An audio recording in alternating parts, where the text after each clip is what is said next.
where I was just a dumb bitch who couldn't stop getting arrested. I just wanted to be in jail all the time. So the story starts at Iowa State University, where I went to follow my one true passion in life, advertising. So I show up as a fresh-faced teen just being like, I'm gonna make commercials. I hated everybody. I did not fit in at all. They made me live in an agriculture dorm. So it was just like all these girls who had pictures of their farm animals that were their friends that they like won contests with and then ate later in the evening at a restaurant called the Machine Shed. So I didn't get along with them. And then I just didn't connect with anybody. Like on my 18th birthday in college, I had no friends, so I just went and got my nipples pierced because I thought like this is a way to like commemorate the time. But like that is how lonely I was, that I just went alone and was just like, yeah, pierce some dude. And then I tried to fuck that guy. It didn't work out. He liked Jesus. But I tried. He like looked kind of tough. And so I was lonely. I didn't have friends. Like my number one hobby became racquetball. And like I don't want to do that. I'm like a 50-year-old Asian. And I was the treasurer of the Jew club. Like nothing was really happening. Like I couldn't find a friend, I couldn't find a passion, and so I just like started drinking a lot. And obviously that's what everyone does in college, but yeah, I just got blacked out constantly all the time. And then this one night, my friend, she was having some friends over. I remember hooking up with someone in her bed, and then I had a bump on my head, but I don't remember how, and then I just took a nap on the couch. And my friends all knew that I love drinking and driving, so they hid my car keys. So I went, I know people are like really anti-drinking and driving, but this was like 10 years ago. So you all got silent. Who has DUIs here? How many of you? Yeah, okay. Hey guys. But yeah, it was just like a fun thing to do. So like I rummaged around, I found the keys, and I went drinking and driving. But I was driving to my house, and then I was like, I was just right by my house, and then I was like, I want Burger King, so I kept driving.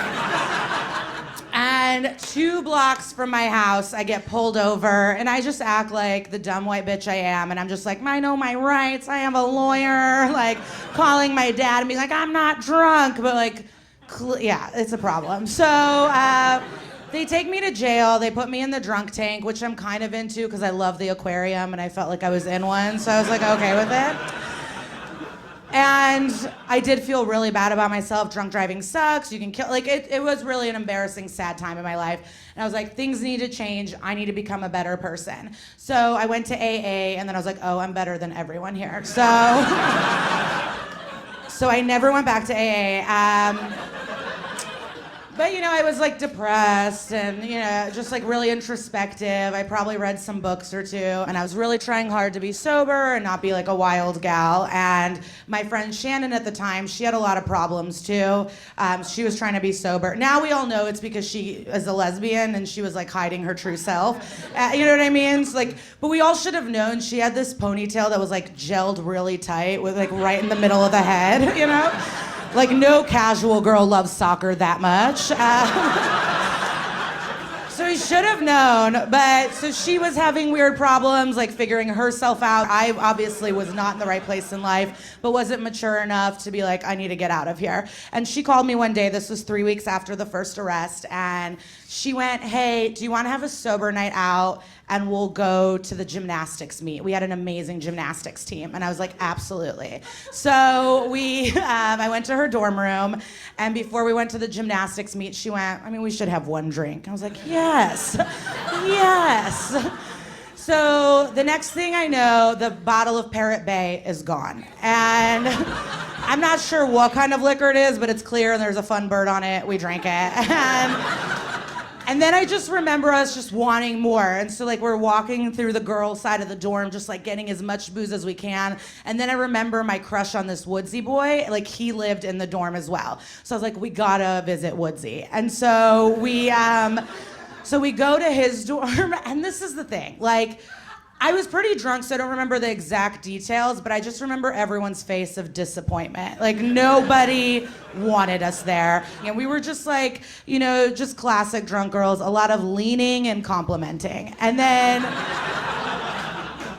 next thing I know, Shannon is bleeding. Full on, all the way, both her wrists, just blood everywhere. And because I knew she was depressed, I'm like, clearly she's trying to kill herself. So I start running up and down the dorms, just like, Shannon's trying to kill herself, call 911. She's committing suicide, call the police. But she wasn't trying to kill herself. She was just having a good time punching through the fire extinguisher glass. So like, my bad. Just a goof,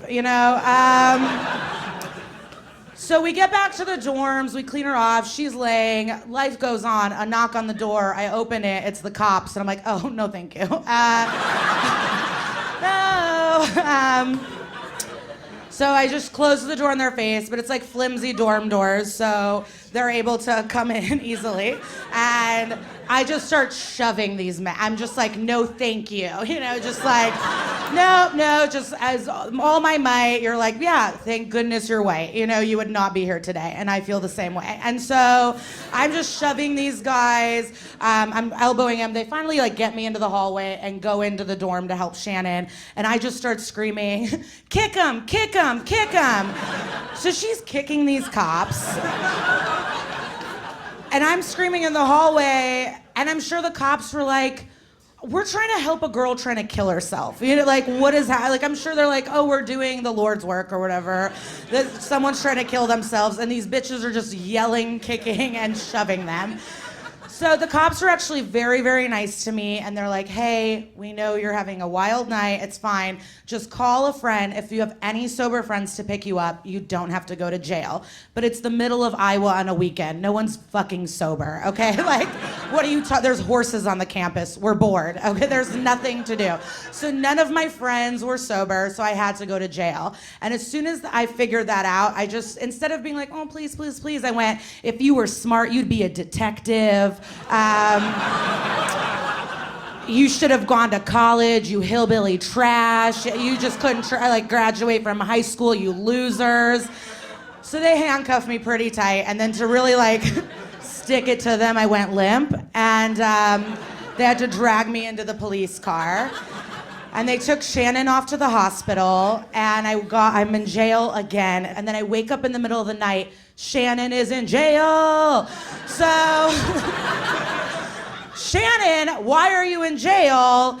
She was throwing bedpans at people at the hospital. Now we're both in jail.